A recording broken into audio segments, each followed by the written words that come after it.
अगर मनीष सिसोदिया के मरने से, उनके एलिमिनेट होने से सबसे ज्यादा फायदा किसी को होता है तो वो होता है महाभ्रष्टाचारी, जिनकी अगली बारी केजरीवाल में केजरीवाल साहब अरविंद केजरीवाल जी को लगातार बोलते थे, अरविंद केजरीवाल क्यों नहीं पकड़ रहे मनीष को, अगर गलत किया तो पकड़ो मनीष को, डाल दो मनीष को जेल में। और सौरभ भारद्वाज भी बोलते थे, सौरभ भारद्वाज तो इसलिए बोलते थे क्योंकि उनको उनकी जगह मंत्री बनना था। तिहाड़ की जो जेल नंबर 1 है ना, उसकी जो सिक्योरिटी है वो बड़ी टाइट है। अब वहां पर मनीष सिसोदिया से मिलने अरविंद केजरीवाल के गुर्गे नहीं जा सकते, तो वो भी तकलीफ है, क्योंकि लग रहा है कि मेरे लोग नहीं जाएंगे तो काम कैसे चलेगा, हम लोग उनको खत्म करना चाहते हैं, वो करेंगे कैसे। तो क्रोनोलॉजी समझनी पड़ेगी श्रेयन हिंदुस्तान को। अरविंद केजरीवाल जो खुद को महान और बड़ा कट्टर ईमानदार व्यक्ति बोलते हैं ना, वो एक्चुअली इन सब चीजों के ही माहिर हैं। क्या ये मनीष सिसोदिया को मुर्दा घोषित कर चुके हैं?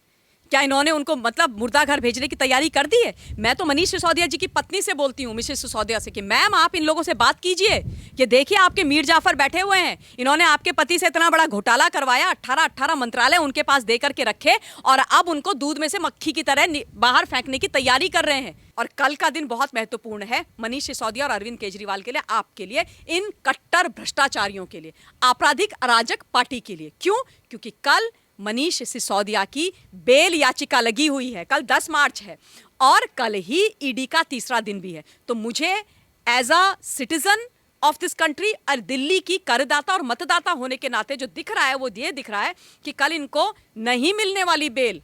जब पहला सम्मन सीबीआई ने इनको भेजा था तो मैडम ने क्या बोला था? मैं तो नहीं आऊंगी, मैं तो बिजी हूं, मेरे पास तो टाइम नहीं है, मैं तो एमएलसी हूं, मैं तो केसीआर यानी मुख्यमंत्री साहब की पुत्री हूं, सीबीआई मेरे घर पे आएगी, मैं पूछताछ करूंगी। क्यों भैया, क्यों? आप इस देश की नागरिक नहीं हो? महिला हैं, ये विक्टिम कार्ड खेलना शुरू कर दिया, तब इनको याद नहीं आया था कि मैं महिला हूँ। शराब घोटाले में गिरफ्तार हो चुके मनीष सिसोदिया को लेकर आज आम आदमी पार्टी का कहना है कि बीजेपी मनीष सिसोदिया को मरवाना चाहती है, इसीलिए तिहाड़ जेल में उन्हें खूंखार अपराधियों के साथ रखा हुआ है। श्रेयन देखिए, ऐसा है, कल जब ये मैंने प्रेस कॉन्फ्रेंस देखी और सौरभ भारद्वाज को डंके की चोट पर इतना बड़ा आह्वान करते हुए देखा, तो मैंने तुरंत उसके बाद सबसे पहले दिल्ली के अंदर नहीं, भारतवर्ष के अंदर एक वीडियो बनाकर ट्विटर पे डाला और ये बोला कि जिस प्रकार से ये बात कही जा रही है सौरभ भारद्वाज, जो मंत्री आज शायद बनी गए होंगे, उनके द्वारा, कि मनीष सिसोदिया जी को तिहाड़ जेल की जेल नंबर 1 में भाजपा मारना चाहती है और हमें बहुत चिंता है, इसलिए हम ये प्रेस कॉन्फ्रेंस कर रहे हैं। अरविंद केजरीवाल जी ने मुझे बोला प्रेस कॉन्फ्रेंस करो, तो तब भी मैंने बोला था और आज भी मैं वही बात आपके चैनल पर बोल रही हूँ कि अगर मनीष सिसोदिया के मरने से, उनके एलिमिनेट होने से सबसे ज्यादा फायदा किसी को होता है तो वो होता है महाभ्रष्टाचारी, जिनकी अगली बारी केजरीवाल में केजरीवाल साहब अरविंद केजरीवाल जी को। तो ये जो प्लानिंग एंड प्लॉटिंग है ना मर्डर की, ये एक्चुअली बनाई है आम आदमी पार्टी और अरविंद केजरीवाल ने। क्योंकि अगर मनीष सिसोदिया से जिस तरीके से ईडी भी आज दूसरे दिन पूछताछ कर चुकी है, सीबीआई पूछताछ कर रही है और लंबे समय तक वो मुझे जेल के अंदर बैठे हुए दिखाई दे रहे हैं, अगर वो रहते हैं तो सारे राज जो उनके पेट में अरविंद केजरीवाल के भ्रष्टाचार के हैं वो उगल देंगे और उसके बाद केवल गिरफ्तारी नहीं होगी, ये जो आम आदमी पार्टी ईमानदारी के नाम पर इन्होंने खड़ी करी थी उसका भी सुपड़ा साफ होने वाला है। दूसरी जरूरी बात मैं ये बता देना चाहती हूं हिंदुस्तान, कि ये लोग रोग आ रहे हैं तिहाड़ जेल के नाम पर। इनसे ये पूछे कोई कि तिहाड़ जेल किसके अधीन आती है, किसके अंडर आती है तिहाड़ जेल? दिल्ली की सरकार के अंडर में, यानी कि अरविंद केजरीवाल जी के अंडर में। तो दिल्ली के 2 मंत्री, यानी केजरीवाल जी के 2 बड़े मंत्री वहां बंद हो रखे हैं। एक सत्येंद्र जैन पिछले 9 महीने से मनी लॉन्ड्रिंग के मामले में, दूसरे पहुंच गए मनीष सिसोदिया, जिनको ये बड़े समय से बाय द वे गिरफ्तार करवाना चाह रहे थे। ये भी कंस्पिरेसी है हिंदुस्तान। लगातार बोलते थे अरविंद केजरीवाल क्यों नहीं पकड़ रहे मनीष को, अगर गलत किया तो पकड़ो मनीष को, डाल दो मनीष को जेल में। और सौरभ भारद्वाज भी बोलते थे, सौरभ भारद्वाज तो इसलिए बोलते थे क्योंकि उनको उनकी जगह मंत्री बनना था।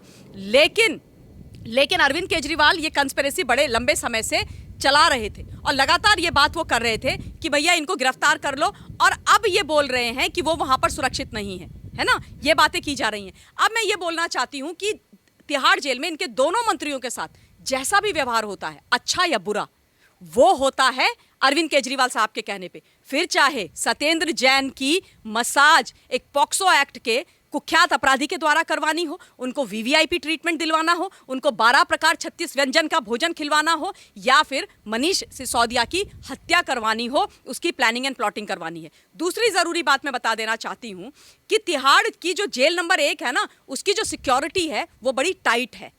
अब वहां पर मनीष सिसोदिया से मिलने अरविंद केजरीवाल के गुर्गे नहीं जा सकते, तो वो भी तकलीफ है, क्योंकि लग रहा है कि मेरे लोग नहीं जाएंगे तो काम कैसे चलेगा, हम लोग उनको खत्म करना चाहते हैं, वो करेंगे कैसे। तो क्रोनोलॉजी समझनी पड़ेगी श्रेयन हिंदुस्तान को। अरविंद केजरीवाल जो खुद को महान और बड़ा कट्टर ईमानदार व्यक्ति बोलते हैं ना, वो एक्चुअली इन सब चीजों के ही माहिर हैं। एक तरफ कहा जा रहा है कि हत्या करवाना चाहती है बीजेपी, वहीं दूसरी तरफ संजय सिंह ने प्रेस कॉन्फ्रेंस करके ये भी कहा कि अब मोदी जी को जो है नया कानून लाना चाहिए कि वो मुर्दों से पूछताछ शुरू करवा दे। अब ये किसको मुर्दा बोल रहे हैं? अब ये पूछना चाहिए, क्या ये मनीष सिसोदिया को मुर्दा घोषित कर चुके हैं? क्या इन्होंने उनको मतलब मुर्दा घर भेजने की तैयारी कर दी है? मैं तो मनीष सिसोदिया जी की पत्नी से बोलती हूँ, मिसेस सिसोदिया से, कि मैम आप इन लोगों से बात कीजिए, ये देखिए आपके मीर जाफर बैठे हुए हैं, इन्होंने आपके पति से इतना बड़ा घोटाला करवाया, 18 मंत्रालय उनके पास दे करके रखे, और अब उनको दूध में से मक्खी की तरह बाहर फेंकने की तैयारी कर रहे हैं। संजय सिंह का इतना बड़ा बयान अगर वो बोल रहे हैं तो आप समझ लीजिए कि दाल में कुछ काला नहीं है, दाल में बहुत ज्यादा काला भी नहीं है, दाल पूरी की पूरी काली है। एक चीज मैं बता देना चाहती हूँ, देखिए आज सबसे ज्यादा खतरा मनीष सिसोदिया की गिरफ्तारी से अगर किसी को है तो वो अरविंद केजरीवाल को है, और अरविंद केजरीवाल का बीपी बाहर लो हो रहा है, वो घबरा रहे हैं, उनकी एक्चुअली हालत खराब हो गई है। और जब ईडी ने उनसे पूछताछ करनी शुरू करी तो इन्होंने कल देखा ना आप लोगों ने कितना बड़ा तमाशा करा, सफेद कुर्ता पजामा पहन करके, जी मैं होली नहीं मनाऊंगा जी मैं तो जी व्रत करूंगा जी मैं तो मेडिटेशन करूंगा। पहली बात, इनको सनातनियों के हमारे देश के हर त्योहार से प्रॉब्लम है, ये उसमें तमाशा करेंगे, ये तो हम जानते ही हैं श्रेयन, आप भी जानती हैं। दूसरी बात, ये जो कल तमाशा कर रहे थे उस तमाशे के एक्चुअली सामने अपना जो डर है ना इनका, उसको छुपाने की कोशिश कर रहे थे। और वो जो एक इनकी आदत होती है ना सॉब स्टोरीज सुनाने की, उसके बाद जनता का अपने पक्ष में एक माहौल बनवाने की, वही वो करने की कोशिश कर रहे थे। पर जो होना है वो तो होगा, क्योंकि मंगलवार को भी ईडी ने तिहाड़ की जेल नंबर 1 में जाकर के मनीष सिसोदिया से 6 घंटे पूछताछ करी। आज दूसरा दिन है, आज भी पूछताछ करी है। और ये पूछताछ मैं हिंदुस्तान को ये भी बता देना चाहती हूँ, कई लोग कह रहे हैं कि अचानक से कैसे कर रहे हैं। पहली बात, ईडी ने मनीष सिसोदिया से इस मामले में यानी मनी लॉन्ड्रिंग के एंगल से पूछताछ करने के लिए कोर्ट से परमिशन ली थी 3 दिन की, वो परमिशन उनको मिल गई। और ये जो मामला है यानी शराब, दिल्ली का जो शराब घोटाले का मामला है, इसमें ईडी अचानक से नहीं आ गई है, ये पहले से है। 22 अगस्त 2022 को इस मामले के अंदर ईडी ने मनी लॉन्ड्रिंग के एंगल से मामला दर्ज कर दिया था श्रेयन। ये चीजें भी क्लियर हो जानी चाहिए कि मनीष सिसोदिया से पूछताछ तो होनी जरूरी है। अब तीसरा दिन कब है हिंदुस्तान? कल। और कल का दिन बहुत महत्वपूर्ण है मनीष सिसोदिया और अरविंद केजरीवाल के लिए, आपके लिए, इन कट्टर भ्रष्टाचारियों के लिए, आपराधिक अराजक पार्टी के लिए। क्यों?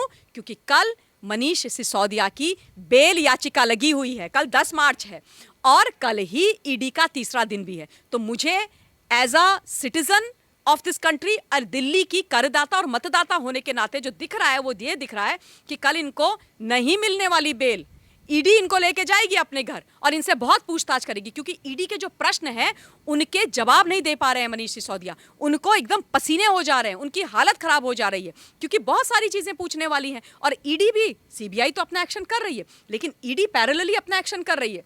मनीष सिसोदिया की गिरफ्तारी के बाद ईडी ने 2 महत्वपूर्ण लोगों को इस मामले में गिरफ्तार कर लिया। एक अमनदीप ढल जो शराब व्यापारी है, बिजनेसमैन है, और उसके अलावा अरुण रामचंद्र पिल्लई जो कौन है, फ्रंट मैन है के कविता का। और के कविता कौन है हिंदुस्तान, जिससे 11 मार्च को पूछताछ होने वाली है? मैडम के कविता हैं केसीआर यानी तेलंगाना के मुख्यमंत्री की पुत्री, बीआरएस की एमएलसी, और उनका जो फ्रंटमैन है वो बिल्कुल हैंड इन ग्लव्स था के कविता के साथ, और हैंड इन ग्लव्स था मनीष सिसोदिया के साथ, और हैंड इन ग्लव्स था अरविंद केजरीवाल के साथ, एंड सो वाज अमनदीप ढल।